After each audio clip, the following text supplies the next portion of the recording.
be men, women. So we have not had too many women playing the instrument. Now we are seeing more of them. There are people coming up, but we have not heard the superstars from women. But they are coming. Yes, ma'am. So you said you played some pieces that were older, 18th century, and some that are from today. So I wonder what is some differences between then and now.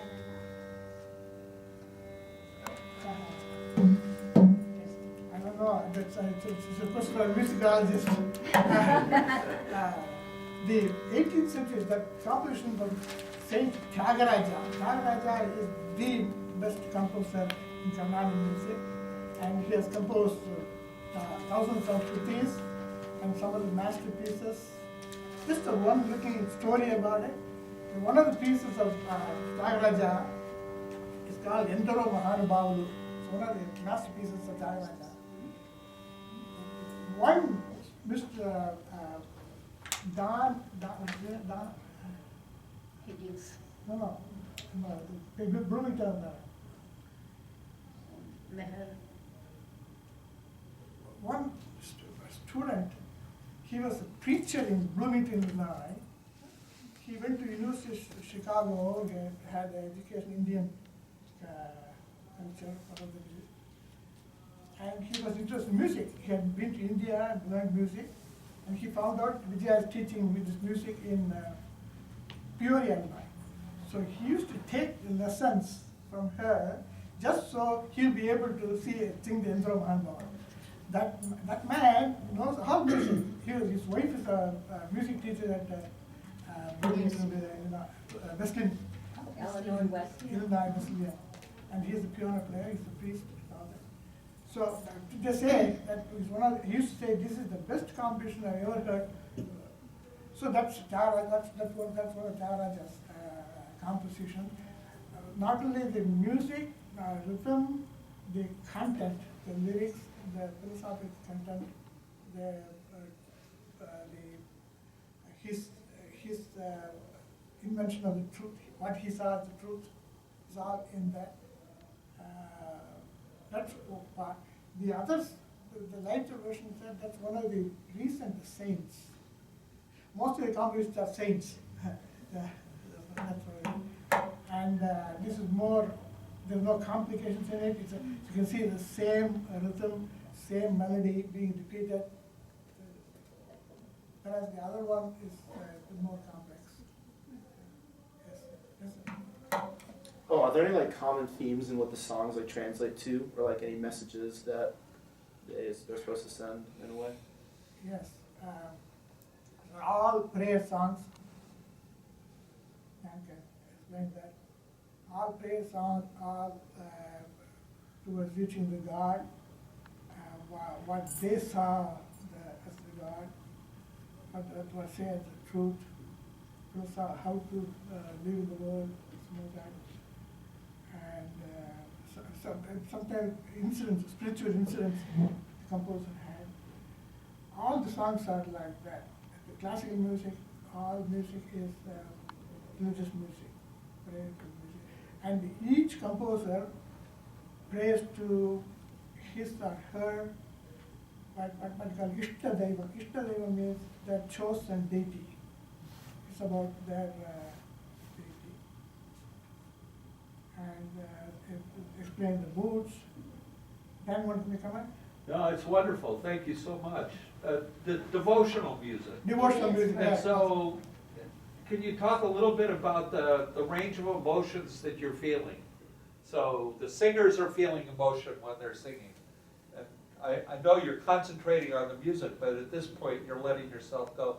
Can you talk a little bit about the emotions some of the emotions that you might be feeling as you're singing? Are the emotions tied to the music? Are they tied to the lyrics? And then you're doing the rhythm. What kind of emotions are you feeling, Krish? I'm just following the rhythm, just to Yeah. the rhythm supposed to support the singer, Right. not disturb or take them, overwhelm them. Supposed to, I hope I did that. I let Padma address the question. Padma speaks the Telugu language Right. at the Bharata. All the composition of Jagaraja are in Telugu, almost all of them. So she probably understands the lyrics, the emotion expressed there, Right. rather than we. We know a little bit of it, not. So to answer your question is, the emotion is connected to the meaning of the kriti. Because without you know the meaning of it, you won't be able to involve into it. Sure. So when you don't get involved into that, then it won't translate into what you're singing. So that's more, the emotion goes into, okay, what the saint is saying about how he reached to that point and how he's praising the Lord. And that is what he's saying in this kriti, in all these, the songs that we are presenting is all in praise of God or goddesses. So that they have reached their ultimate goal, that they have one become the Lord. So that's what their emotion, and they're putting it in the lyrics, and that is what we are all trying to understand. So the emotion has to have behind the lyrics. When we are singing of it, we have to feel that. The music, yeah. So are these pieces that are sung in a temple typically, or? Not necessarily, not necessarily something that, yeah. I think that originally the music was for doing the prayers, to show devotion. And then the art form by itself branched off, and people consider the art of it, and it becomes professionals' art, and it then is sung in sabhas. Sabhas means a gathering of music lovers, people who are interested in music. There's no deity or anything in that place. So people just appreciate the art, not the lyrical content. They forget. It happens. There are secular people singing these songs. So with that, they are just concentrating the art form. The art form is very complex.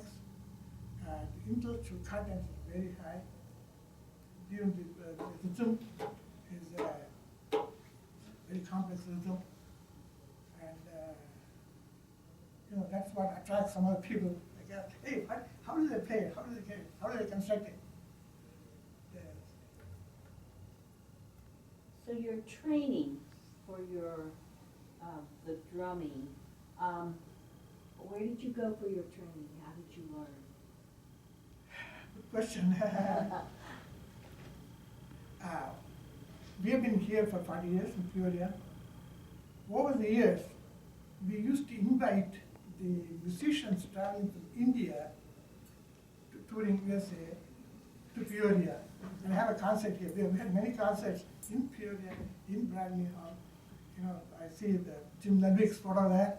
Yes. Jim Ludwig has provided some funding for us sometimes. I used to give the Hartman Center, used to come with Phil Weinberg for the concerts.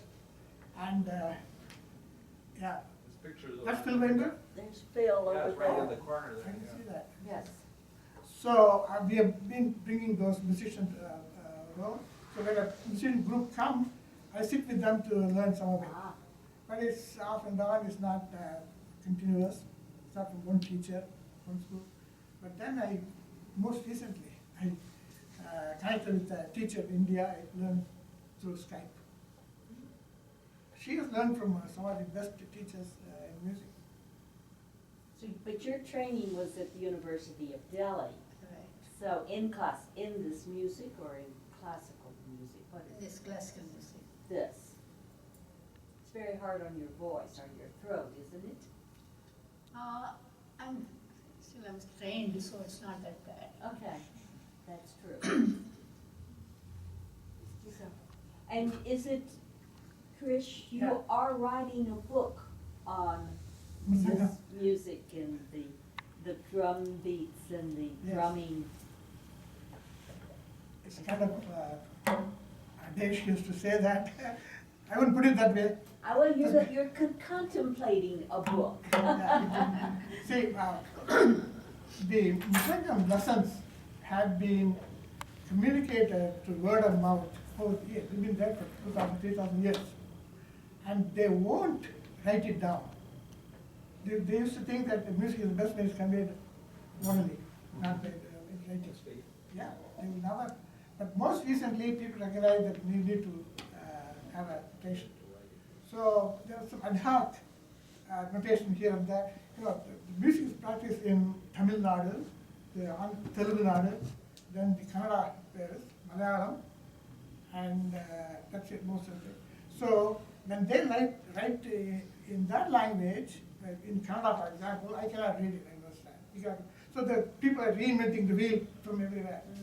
So I realized that there's a problem here. I want to create a common notation, but everybody can write the same notation, follow the same notation, same. So the lack of communication is such a problem. If I sit with one teacher, learn for a month, I move to another teacher, he will not continue from where he left. He will start all over again. Different schools. Different school, different yes. notation, different figuring. So that's why I realized that there must be a common notation. Some of the people accepted that. Some of the people say, "Oh, I'm not wasting my time." And then I want to, what Barry is referring to, I want to write a book, my guru's lessons in this new notation, and give it for publication. That's what. Preserve It's a it. project. Yes. It's a project. So, thank you so much for